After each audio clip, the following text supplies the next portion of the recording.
restons très efficaces là maintenant. Très efficaces. Nous sommes presque au mois de décembre. Hein. Nous sommes à la dernière semaine de novembre. La loi des finances de 2024. Avez-vous entendu parler? Non. Le silence sur la loi des finances 2024. Nous disons bien, hein, le silence sur la loi des finances 2024 dit que le FMI et la Banque mondiale vont vous massacrer. Le premier élément de preuve de ce massacre qui attend la nation algérienne, le changement de Premier ministre. Ils ont ramené un autre grabataire, qui n'a absolument aucune idée sur l'économie, sur les relations internationales, etc. Absolument, il n'a absolument rien. Au milieu de ceux qui n'ont absolument rien pour diriger le gouvernement. C'est simple. Étant donné, faute de programme, il va exécuter le programme de la Banque mondiale et du FMI. Sans aller dans les détails parce que nous les avons abordés par le passé, peut-être 2 ou 3 éléments comme ça, rapidement. Quel sera le volume des budgets du budget de la loi des finances 2024 et comment sera-t-il réparti? Dès à présent, nous disons qu'il faudra 20 milliards de dollars, je dis bien, hein, nous disons bien 20 à 22 milliards de dollars d'importation de livres universitaires pour toutes les universités algériennes, pour tous les lycées d'Algérie, pour toutes les écoles de niveau supérieur, dites supérieures là en Algérie. Il faut un équivalent de 20 à 22 milliards de dollars sur 5 ans d'importation de livres. Nous avons énormément de retard en Algérie. Énormément de retard. Ça, c'est pour la loi des finances. Un élément très concret. Non, parce que le meilleur armement dont nous puissions jouir, c'est le savoir. C'est le savoir. L'ilm, tamousni. Pour l'ilm, le savoir, tamousni, leur utilité, leur nécessité, en plus de se faire des académiciens qui en parlent. Écoutez-le, Nesmato. Ce qu'il dit sur la femme, sur le savoir, sur l'éducation. Voilà.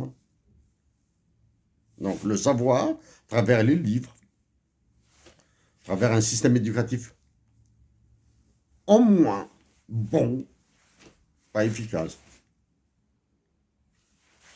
Et notre meilleure arme, dans la loi des finances 2024, comme nous le disions depuis belle lurette maintenant, hein, l'économie est une série de conneries acceptées par tous, acceptées de tous. On accepte. On prend une décision publique de politique publique économique, elle produit des catastrophes, donc c'est une connerie, mais nous l'avons acceptée. Les exemples,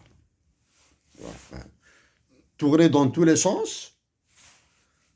Vous en avez un exemple en Algérie. Dans l'armée, dans l'industrie, dans les terres, etc.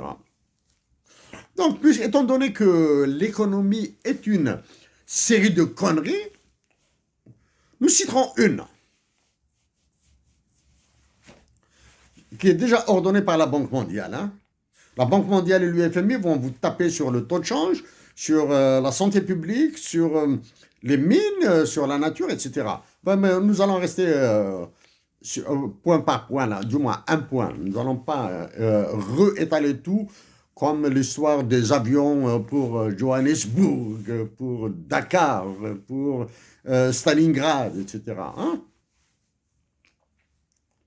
Donc, nous allons essayer, élément par élément. L'ouverture du capital des banques publiques, sans en être contre, hein, sans en être contre l'ouverture du capital des banques publiques. Il y a une connerie qui circule. 80% de l'investissement privé, 80, 90%, 95%, utilisez n'importe quel taux, hein,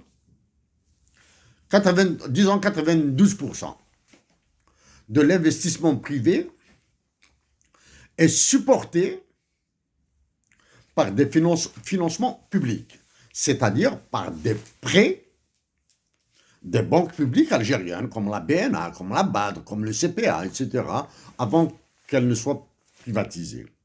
Bon. Bon.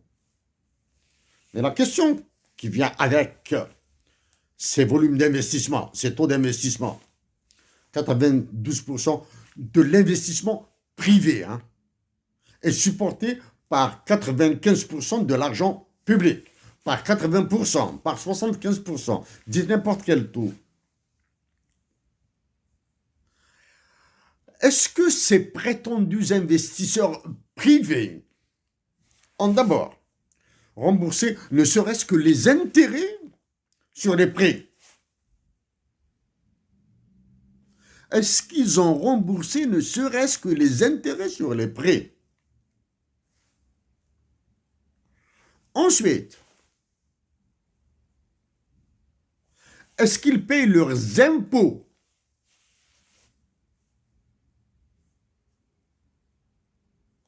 Donc là, j'exclus les principales, là. Les principales, c'est-à-dire le montant à rembourser obligatoirement en plus de l'intérêt.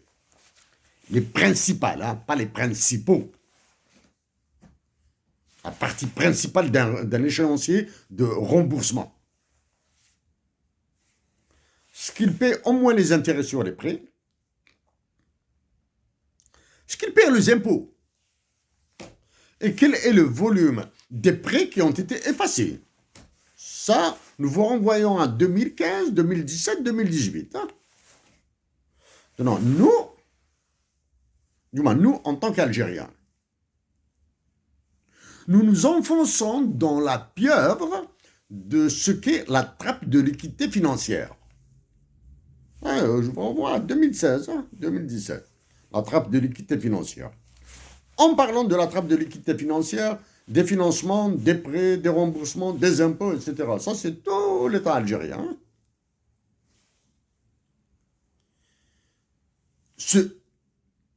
Il se confirme